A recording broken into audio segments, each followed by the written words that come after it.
If you're anywhere like me with natural propensity towards laziness, it can be quite challenging to get important things done. But despite my lazy tendency, I've figured out ways to make myself do important things. I no longer find it that difficult to get myself to do the hard work of medical school and have time to do things outside medical school, for example this YouTube channel, and I'm doing quite well in all of those things. If you consider yourself lazy and you find it difficult to get yourself to study, to start something, or to do things that matter to you, this video is going to be helpful to you.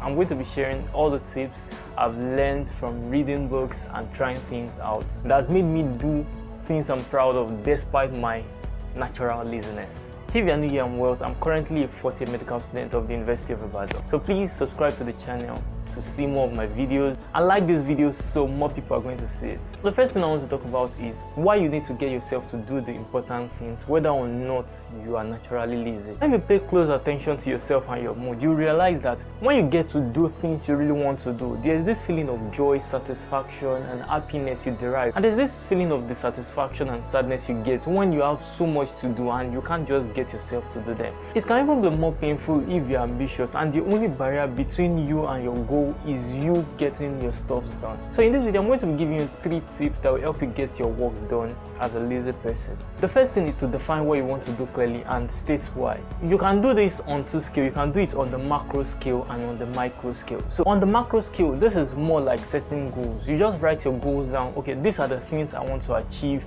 in a month's time, in a year time, and these big goals are actually what is going to determine what you're going to be doing on the daily basis.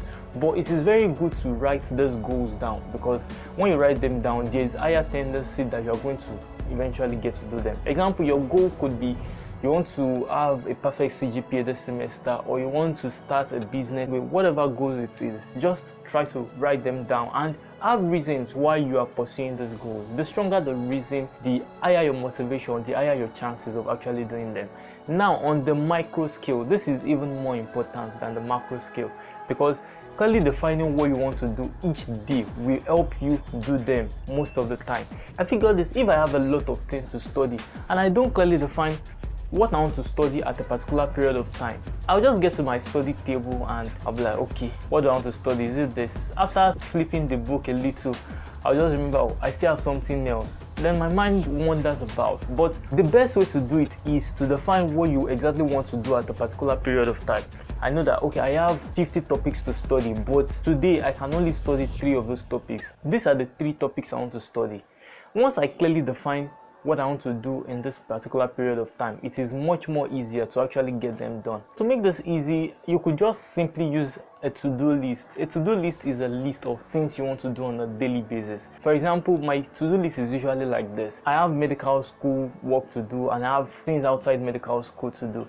Usually, my to-do list always contains topics from school to read and things outside medical school to do. For example, I'm trying to start a UTME class for 2024 candidates. I know there's a lot of work needed to be done, but I don't do all the work at once. I just put in, okay, today I need to chat someone, maybe chat a graphic designer that will help me design graphics, or I need to chat my potential tutors, or all those things, but I put them written in the to-do list. And at the end of the day, when I get this to-do list ticked, it makes me feel very happy. These are micro scale of defining what I want to do, and these little things actually do add up, and you'll be surprised by how much you've achieved in just a little while. Step number 2 is to reduce your distraction. It is actually very difficult for us to sit down doing absolutely nothing. We get very bored easily. What I mean is this: just try to sit down in a room without your phone, without TV, without anybody, no book, just you sitting down doing absolutely nothing.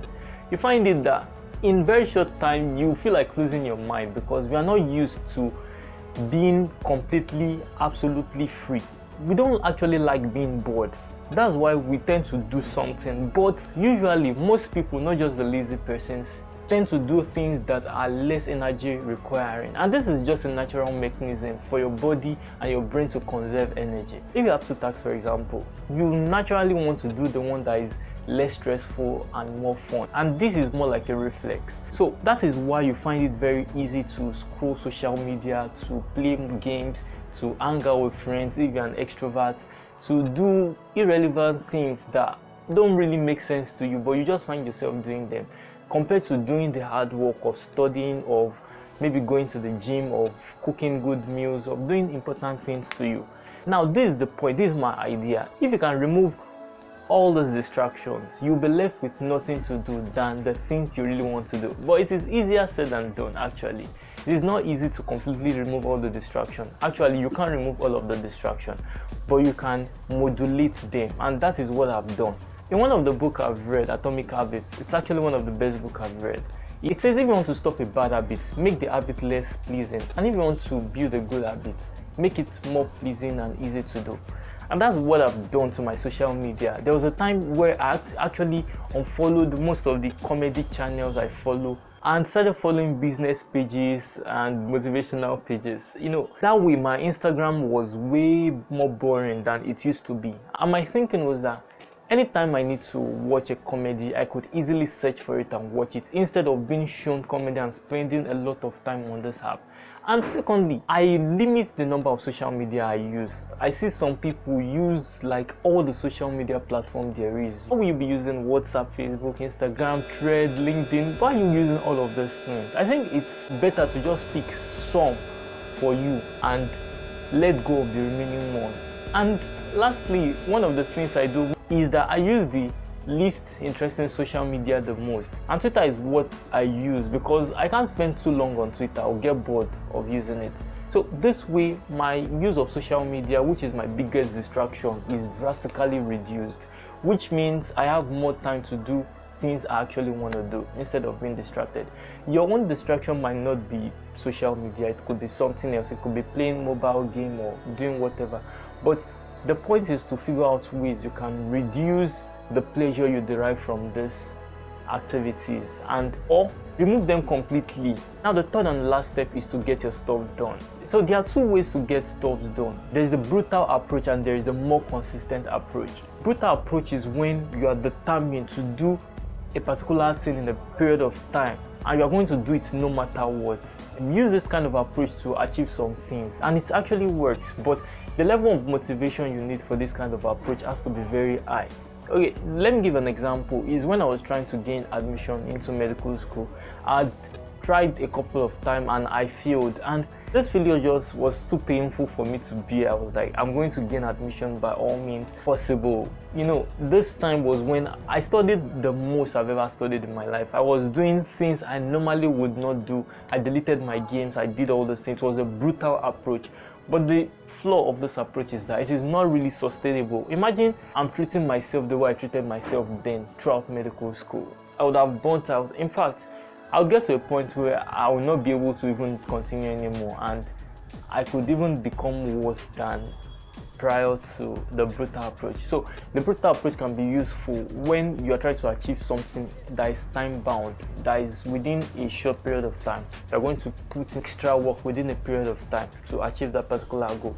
But the second one is a more consistent approach. I figured out this is better way to do things because most of this grind we are doing is going to be for a lifetime.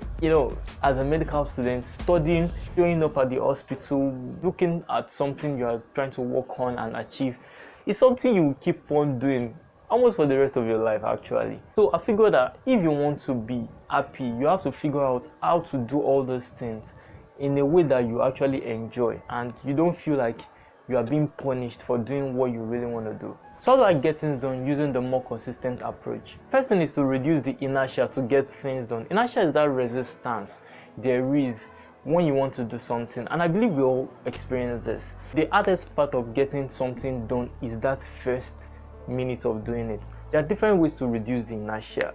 One of the ways is by preparing to do something a night before. If I have a lot to study on a Saturday, on Friday night I would have planned, okay, these are the things I want to study, and if possible I could put the books on the table already so that when I just wake up on Saturday I know that, okay, these are the things I want to do and get straight to it. Another way to reduce inertia is to get yourself out of your bed and get seated. When I'm in my bed sometimes it can be difficult to even do anything. I just want to sleep off, but sometimes to reduce the inertia, I just have to change my location.